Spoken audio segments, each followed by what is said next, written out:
মূল ভিডিওতে যাওয়ার আগে আপনাদের সকলের কাছে অনুরোধ থাকবে আমাদের যে আরও অন্যান্য চ্যানেলগুলো রয়েছে ওই চ্যানেলগুলোকে সাবস্ক্রাইব করে দেওয়া। আসসালামু আলাইকুম, অষ্টম শ্রেণীর সুপ্রিয় শিক্ষার্থীবৃন্দ, আশা করছি তোমরা সকলে ভালো আছো। এখন শুরু করব তোমাদের ডিজিটাল প্রযুক্তি বইয়ের 134 নম্বর পৃষ্ঠা থেকে এই ছকটি আমরা পূরণ করব। চলো শুরু করি। এখানে একটি ইমেল দেওয়া রয়েছে, এটি তোমরা দেখে নিবে। এরপর দেখো এই মেইলগুলোর মাঝে মূল পার্থক্য কোথায় চিহ্নিত করে নিচের ছকে লিখি। ভারতে পাঠানো ইমেল, যুক্তরাষ্ট্রে পাঠানো ইমেল, যুক্তরাজ্যে পাঠানো ইমেল, যুক্তরাষ্ট্রে পাঠানো ইমেল, জাপানে পাঠানো ইমেল। দেখো আমরা আগে একটু ইমেলগুলো একটু করে দেখে নিই, সাথে সাথে আমরা এটি ছিল প্রথম ইমেলটি, এরপরে এটি এবং এরপরে রয়েছে এটি, এরপরে এটি।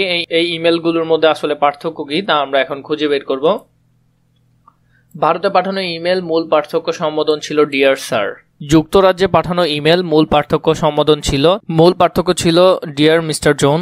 এরপরে হলো যুক্তরাষ্ট্রে পাঠানো ইমেল মূল পার্থক্য ছিল ডিয়ার ডক্টর জনসন। জাপানে পাঠানো ইমেলে মূল পার্থক্য ছিল ডিয়ার হায়াশি সেনসেই। এগুলো ছিল মূল পার্থক্য।